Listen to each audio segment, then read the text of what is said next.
And welcome to the first annual award. With your host,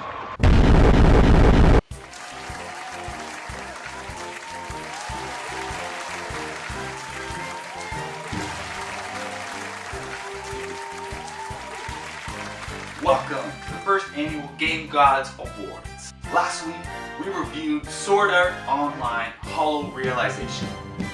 The dumbest f***ing title of a game I've ever heard of. Hollow Realization? Hollow piece of shit. Hollow Realization? Hollow game is more like it. Next, we reviewed Mega Dimension Neptunia 7. Also a stupid name. Then came FNAF World, or FNAF World, or Five Nights at Freddy's World. Whatever it is, it was a stupid game. Followed by The Huntsman Winter's Curse, which, although it had a cool graphical art style, any card-based game's a piece of shit. Which, although it had a cool hand-drawn graphical style, you gotta remember that all card-based video games are f***ing stupid. And finally, we had Crystal Rift. And the Golden Goober last week went to... Wait for it. Wait for it. Wait for it. Wait for it. Wait for it. Wait for it. Wait for it.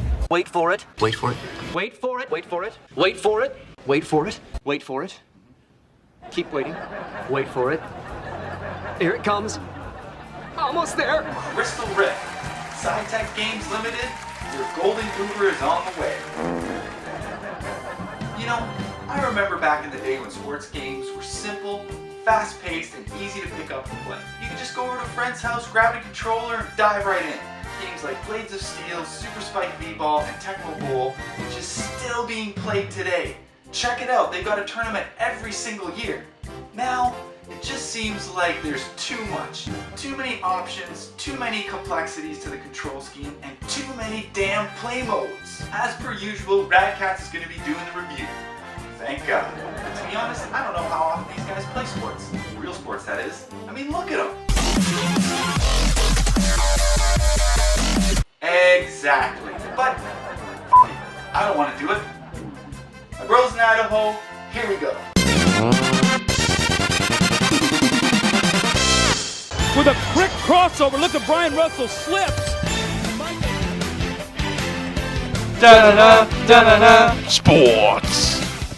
Without further interruption, let's celebrate and suck some dick. Welcome back, ladies and gentlemen, to Dick Sports. I'm your host, Dick Sports. And I'm your correspondent, Sleepy. And I'm your field agent, Gooey Doo.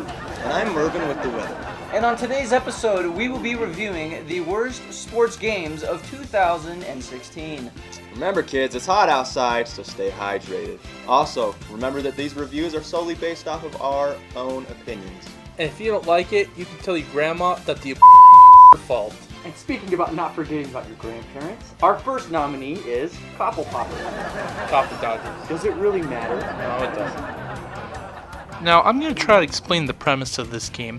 You're basically a bunch of old people trying to race against death to muster up the last few moments of life that these old people have before you kick the bucket.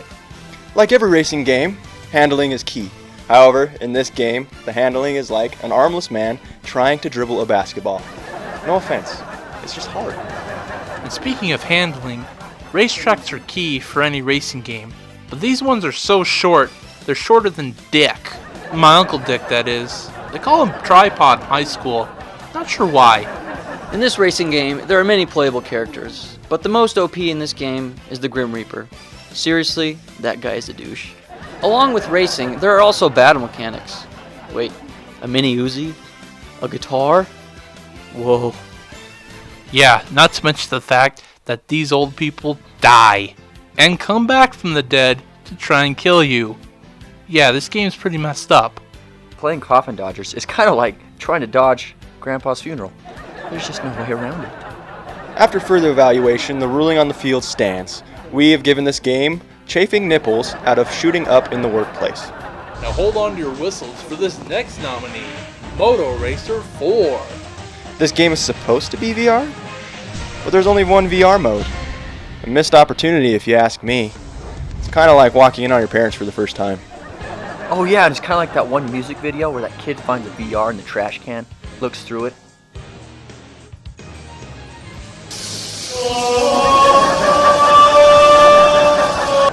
This game feels like you're playing a mobile game on a console. This game is a PS3 game, trying to be a PS4 game. But it is a PS4 game. Somebody screwed up here. You know, this game handles like the elderly behind the wheel. Dangerous. So after reviewing this race very carefully, we're gonna have to give it getting dunked on by a midget out of getting dabbed on by Jake Paul. The Jake Paulers are the strongest army out there, Def. And our next nominee is Mario and Sonic at the Rio 2016 Olympic Games. It's about Mario and Sonic and friends playing Olympic Games in Rio. And that's pretty much the coolest part about the game, is that it's set in Rio.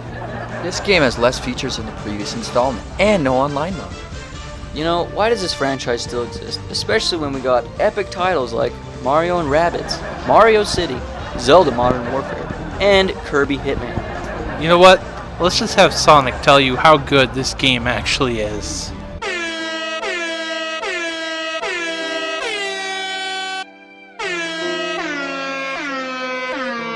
After the double technical foul and ejection on the field, we have decided to give this game accidentally deleting all of your friends' chows out of that one Mario Party minigame.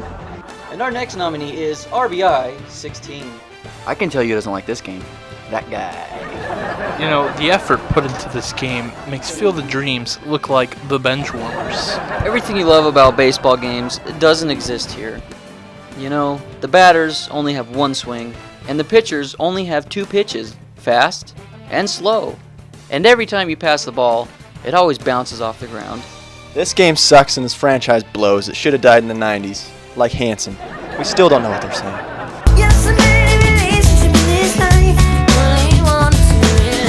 After watching the pitcher take one to the face, we have decided to rank this game striking out at a T-ball game out of striking out in a strip club. And our last nominee is Dino Dini's Kickoff Revival.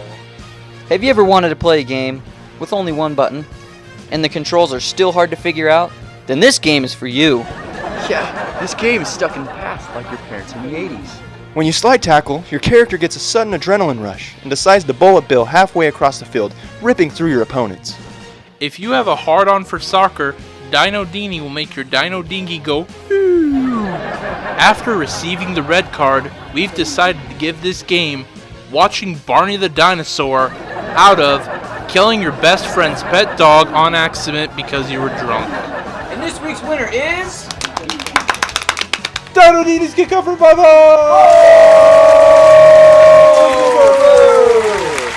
Suck it.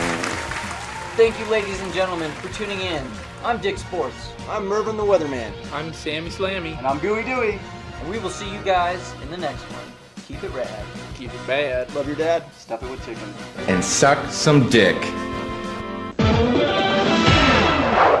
Well, that about does it, and to all our viewers, all of you who play the game cards we honored today, keep those games on the screen and watch for us next week, because we're coming back.